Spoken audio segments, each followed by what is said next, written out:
во моментов опремата, како што веќе знаете, е пренесена во оперативно-техничка агенција, незаконско прислушкување нема.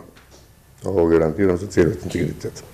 Овие зборови на директорот на новоформираната оперативно-техничка агенција ОТА беа дел од неговото прво обраќање пред јавност.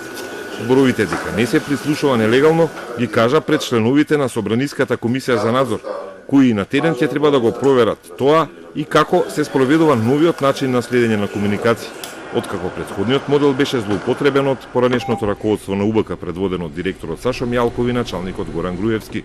Согласно законот сме обврзани на меѓусебна комуникација и соработка се со цел поголема транспарентност во работењето на нова, меѓутоа и такако важна институција за Република Македонија.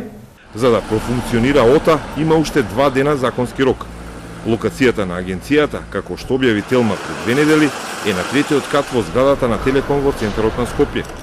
Како крајноста на времето, кое ми беше возможно да се ОТА може да профункционира на 1 ноември, по моја одлука едно од единственото место на кое што можевме релативно брзо да ги воспоставиме сите технички услови беше ТК центар на Телеком.